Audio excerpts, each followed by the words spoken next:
Ben o saldırıya karşıyım. Onları kınıyorum. Allah onları kahri perişan etsin. Bütün Müslümanlar birlik olsun, beraberlik olsun, dirlik olsun. Her zaman yardımcıları olsun. Bizim devletimiz de onlara yardım etmeden geçmesinler. Filistinlere yardım eden, Müslümanlara yardım, bütün Müslüman dünyadaki dört yanındaki olan Müslümanlara malla, canla yardım etmeleri lazım. Devlet hareket ederse biz de yardımcıyız. Biz de yanlarında bulunmak istiyoruz. Dünya herkes bütün Müslümanlara karşıdır. Bu konuda kimse Müslümanlara yardımcı olamazlar. Olmuyorlar da. Müslümanlar zaten sessizdiler. Müslümanlar da birbirlerine karşıdılar. Dünyanın dört tarafında Müslümanlar zulüm görüyorlar. Yüce Allah Celle Celaluhu onlara yardımcıları olsun. Allah onları bu zulümden kurtarsın. Vallahi esefle izliyoruz ve esefle kınıyoruz onları. Allah kahır perişan etsin onları. Yani gerçekten yani ne diyeceğimizi artık yani sadece Allah'a dua ediyoruz. Allah onları kahır perişan etsin. Yani Müslümanların ilk kıblesidir. Daha ne olması gerekir ki Müslümanların ayağa kalkması için? Daha ne gerekiyor yani? Yani dün yani izledim, inan yani adamlar yani taşları getirmişler oraya, nöbetteler. Yani bunun yani daha ne yani zavallılar daha ne yapabilirler? Yani onların değil, bu Müslümanım diyen ülkelerin ayağa kalkması gerekir. Bunların karşı çıkması gerekir. Ama gel gör ki Müslümanlar hepsi oturmuş sanki hiçbir şey olmamış gibi. Yani o oturanları da kınıyorum, onları da lanetliyorum. İsrail yani amacı belli zaten, yani İslam'ı yok etmek. Başka hiçbir amacı yok ki, onları oradan kovmak. Yani Müslümanların ilk kıblesini ele geçirmektir. Başka hiçbir amacı yok ki onun. Biz sessiz kaldığımız müddetçe bu zulüm devam edecektir.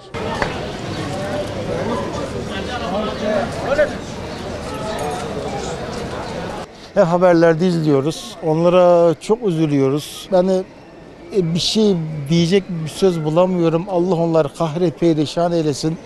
Ama inşallah diyorum ki İsrail'in sonu yakın. Evet. Yakındır yani. Peki abi, o görüntüleri izlerken neler hissettiniz? İzlemek bile istemiyorum. Üzülüyorum çünkü. Elimden şu anda bir şey gelmiyor. Çok üzülüyorum. Sadece Allah kahre perişan eylesin diyoruz. Allah herkes, bütün Müslüman ülkeler hepimiz öleceğiz, ölümlü dünya. Hepimiz hesabını vereceğiz. Yani Allah'ın hesabı hepimiz biliyoruz ki çok büyüktür. Bu bütün Müslüman ülkenin liderleri hepsi birden bu hesaba çekilecekler. Filistin, Allah yardımcınız olsun. Allah onlara yardımcı olsun. Allah onların başında olsun. Allah İsrail'i kahru perişan etsin. Bütün Müslümanı seyrediyor, dünyayı seyrediyor. Kimse sesi çıkartmıyor. Yani bu olmaması lazım. Dünyada böyle bir şey yoktur. Ama bütün alem, bütün dünya yüzü yumuyor. İsrail onları öldürüyor, gasp ediyor. Mali, mülkünü, namusunu, her şeyi gasp ediyor. Kimse sesi çıkartmıyor. Biz Müslümanlar birbirimize destek olman gerekir. Ama işte olamıyoruz. Niye olamıyoruz? Ya Filistin zulmü biz doğru dürüst Müslüman olmadığımızdan kaynaklı. Çünkü sadece WhatsApp'ta, Facebook'ta, şurada burada eleştirip duruyoruz ya da bayrak sallayıp duruyoruz ama fiili olarak hiçbir şey yapmıyoruz. Fiili olarak hiçbir şey yapmadığımız için böyle kuduruyorlar. Düşünebiliyor musunuz? Sadece ambargo uygulasak onlara, ürünlerini satın almasak bile bu büyük bir şey. Ama onu bile yapamıyoruz. Valla çok acı bir şey yani. İnsan tabii üzülüyor yani. İnsanlık adına olsun, hem din kardeşlerimiz ayrıca ekstradan. Ama insanlık adına çok acı bir şey. Ama maalesef biz Müslümanlar doğru Müslüman olmadığımız için, iyi Müslüman olmadığımız için, görüntü Müslüman olduğumuz için başımıza ne geliyorsa hak ediyoruz demek ki. Kudüs, biz ne zaman doğru dürüst Müslüman olursak, Allah'ın emrettiği gibi وَاَعْتَسِمُوا بِحَبْلِ اللّٰهِ جَمِيعًا, hepimiz Allah'ın ipine sımsıkı sarıldığımız zaman, o zaman bu iş çözülecek. Bir olmasa hayatta olmaz. Hayatta olmaz. Böyle sürünüp gidecek. Müslümanlar hepsi bir olması lazımdır. Şimdi değil ki. Ben 65 yaşındayım. Ben 40-50 yıldır hatırlıyorum, var ya, İsrail öldürüyor. Kimse sesini çıkarmıyor. Sözde bağırıyorlar, çağırıyorlar, geçiyor. Başka bir şey yok.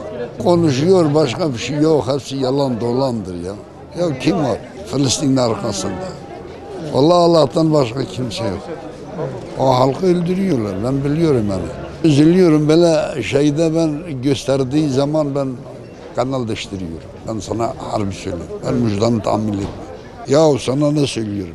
28 ülke Arap ülkesi var.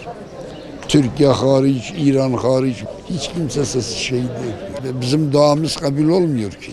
Olsaydı şimdi olmuştu. Milyonlarca insan beddua ediyor. Hiçbirisi kabul olmuş. Ne de biz doğru değiliz. Ama başta Türkiye. Ama Türkiye ticaretini kesin onunla. Hala bakalım ne olacak. Türkiye, İran bunlar hepsi kesin. Ticaretini kesin İsrail'le. Türkiye ticareti yok mu İsrail'le? Tepki göstermezse bunlar öyle olacak. Ciddi tepki yok. Sözde biz Müslüman ya Müslüman da ya Müslüman böyle Müslümandır ya. Hala bakalım bu kaç milyon insan var bir saat ayağa kalksın bakalım o öyle yapar mı? Ama bakıyor ki ciddi almıyor. Filistin'de evet gerçekten de çok herkesin de böyle izlediği bir zulüm var. Herkesin sessiz kaldığı bir zulüm var. Allah bu zulmü kabul etmesin. Biz Müslümanlar olarak hele bu Ramazan ayında vicdanen hiç rahat değiliz. Ama gel gör ki biz halk olarak elimizden çok şey geldiği halde hiçbir şey yapamıyoruz. Bizim devlet büyüklerimiz, bütün devletler, Müslüman ülkeler bir olacak. Halkıyla beraber bu zulme sessiz kalmayacak. Gerekirse elimizde kovayla su gidip İsrail'i su altında tutalım. Yeter ki bize yol açılsın, bize müsaade edilsin. Hani Allah bu zulmü kabul etmesin. Müslüman olarak rahatsızız bu konuda. Görüntüleri izlerken sadece tüylerimizi ürpertiyor. İnsan olduğumuzdan utanıyoruz. Müslümanız diyoruz ama Müslümanlığımızdan utanıyoruz. Eğer diyoruz biz Müslümanlar kardeşsek benim kardeşim orada zulüm altındaysa ben burada o sofrada oturup yemek yemiyorum, iftarımı açamıyorum. İbadet ediyoruz, namaz kılıyoruz ama zulme de seyirci kalıyoruz. Vicdanen rahat değiliz. Halk olarak, millet olarak elimizden bir şey gelmiyor. Ama ülke olarak, devlet olarak elimizden çok şey geliyor. Halkıyla bir olsun. Madem ki Müslümanız, Allah için o zulme sessiz kalmıyor. İsrail kendi kendini lanetlemiş bir kavim, küçük bir kitle kendi kendini lanetlemiş. Kendi pisliğin içinde boğulacaktır inşallah. Lanetliyoruz, dışlıyoruz. İnsan olarak onları zaten insan safhasına koymuyoruz. Çünkü insan olan vicdanlı olur, merhametli olur. Onlarda o merhamet, o vicdan yok. Onlar insan olamaz.